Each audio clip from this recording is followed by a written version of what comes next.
എടാ നിങ്ങളെ +2 പരീക്ഷ നടക്കാൻ വേണ്ടി പോകുന്നത് മാർച്ച് മാസം ആഫ്റ്റർ ഉച്ചയ്ക്ക് ശേഷമുള്ള സമയത്താണ്. നിങ്ങൾ ശ്രദ്ധിച്ചൊരു കാര്യം, SLC ഉൾപ്പെടെയുള്ള +1 ഉൾപ്പെടെയുള്ള പരീക്ഷയൊക്കെ നടക്കാൻ വേണ്ടി പോകുന്നത് രാവിലെയാണ്. വിദ്യാർത്ഥി സൗഹാർദ്ദ നടപടി എന്ന രീതിയിലാണ് രാവിലെ പരീക്ഷ നടക്കുന്നത്. അപ്പൊ നിങ്ങൾ വിദ്യാർത്ഥികളല്ലടാ, നിങ്ങൾ അധ്യാപകർ പരീക്ഷാ സമയം മാറ്റണം വേണം, അല്ലെങ്കിൽ സമയത്തിൽ മാറ്റം വേണം എന്ന് ആവശ്യപ്പെട്ടുകൊണ്ട് അധ്യാപകർ, നിങ്ങളെ ഹയർ സെക്കൻഡറിയിലെ അധ്യാപകർ, വിദ്യാഭ്യാസ മന്ത്രി ഉൾപ്പെടെയുള്ള ആളുകൾക്ക് അപേക്ഷ റിക്വസ്റ്റ് നൽകി കഴിഞ്ഞു. നീ പരീക്ഷ സമയം ഒന്ന് മാറ്റിക്കണം. കാരണം നല്ല ചൂടായിരിക്കും. മാർച്ച് മാസത്തെ കയറി നല്ല ഉഷ്ണതരംഗം വരാനിരിക്കുന്ന സമയമാണ്. കുട്ടികൾ ഫ്രഷ് മൈൻഡോട് കൂടി അവർ ഫിസിക്കലി മെന്റലി ഓക്കെ ആയിരിക്കില്ല.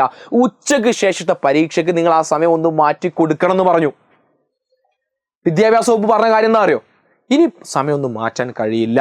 വിദ്യാർത്ഥികൾക്ക് ബുദ്ധിമുട്ടുണ്ട്, അത് ഞങ്ങൾ മനസ്സിലായി. We are convinced. വിദ്യാർത്ഥികൾ പ്രശ്നമൊക്കെ ഉണ്ട്, അവർക്ക് പ്രയാസമൊക്കെ ഉണ്ടായിരിക്കും ഞങ്ങൾക്ക്. പക്ഷേ പരീക്ഷ മാറ്റൽ അല്ലെങ്കിൽ സമയം മാറ്റൽ നിർവാഹമില്ല എന്നാണ് വിദ്യാഭ്യാസ വകുപ്പിന്റെ മറുപടി.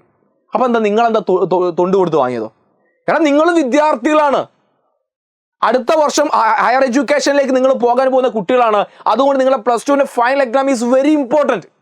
നിങ്ങൾ എത്രത്തോളം ഫ്രഷ് മൈൻഡ് ആയിട്ട് ഹാപ്പി ആയിട്ട് ആ പരീക്ഷ എഴുതുന്നോ അതിനുള്ള ഒരു ചുറ്റുപാട് ഒരുക്കി തരിക എന്നുള്ള വിദ്യാഭ്യാസ വകുപ്പിന്റെ മാത്രമല്ല ഒരു മാനുഷിക പരിഗണന വെച്ച് നിങ്ങൾക്ക് ഓരോരുത്തരും കിട്ടിയിരിക്കേണ്ട നീതിയാണ്. നിങ്ങൾ ആലോചിച്ച് നോക്കൂ, നിങ്ങൾ പല വിദ്യാർത്ഥികളും +2 പരീക്ഷ മാത്രമല്ല ആ സന്ദർഭത്തിൽ എഴുതും. നിങ്ങളുടെ +1 ഇംപ്രൂവ്മെന്റ് എക്സാം നിങ്ങൾ എഴുതാൻ വേണ്ടി പോകുന്നത് ഇതിന്റെ കൂടെയാ, +2 കൂടെയാ. ഇടവേളകളില്ലാത്ത, അങ്ങനെ തന്നെ നമുക്കറിയാം, ഒരു ദിവസം പോലും ഗ്യാപ്പ് ഇല്ലാത്ത രീതിയിലായിരിക്കും നിങ്ങളുടെ ഇംപ്രൂവ്മെന്റ് എക്സാമും നിങ്ങളുടെ +2 എക്സാമും നടക്കാൻ വേണ്ടി പോകുന്നത്. ആ സമയത്ത് നട്ടുച്ച സമയം നട്ടുച്ച വെയിലും നിങ്ങളൊന്ന് ആലോചിച്ച് നോക്കൂ.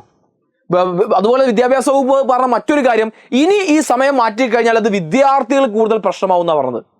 ആ വിദ്യാർത്ഥികൾ നിങ്ങളല്ലേ? എൻ്റെ ഈ വീഡിയോ കേൾക്കുകയും കാണുകയും ചെയ്യുന്ന നിങ്ങളല്ലേ വിദ്യാർത്ഥികൾ?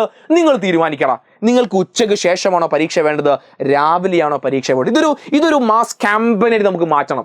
നമ്മൾ കേരളത്തിലെ ഓരോ വിദ്യാർത്ഥികളിലേക്കും നിങ്ങൾ ഈ വീഡിയോ ഷെയർ ചെയ്ത് കൊടുക്കണം.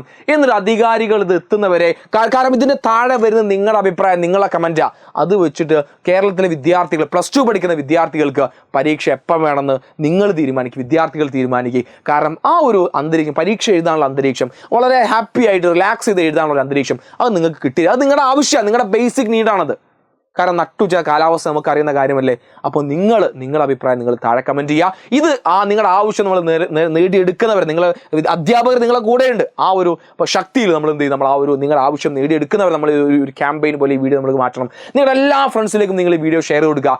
നിങ്ങളുടെ അഭിപ്രായം, നിങ്ങൾക്ക് രാവിലെയാണോ ഉച്ചക്കാണോ വേണ്ടി നിങ്ങൾ താഴെ കമന്റ് ചെയ്യുക, ലൈക്ക് അടിക്കാൻ മറക്കരുത്. അതുപോലെ നിങ്ങളുടെ നമ്മുടെ എക്സാമായി ബന്ധപ്പെട്ട് ഒരുപാട് അപ്ഡേറ്റ്സ് നമ്മുടെ ഈ ചാനൽ വന്നുകൊണ്ടിരിക്കും. സോ ഇപ്പം തന്നെ നമ്മുടെ ചാനൽ ആദ്യമായി കാണുന്നത് സബ്സ്ക്രൈബ് ചെയ്യുക, നിങ്ങളുടെ ഫ്രണ്ട്സിലേക്ക് ഷെയർ കൊടുക്കാൻ മറക്കരുത്. ആൻഡ് നമ്മുടെ നീതി നമുക്കത് കിട്ടുക തന്നെ വേണം.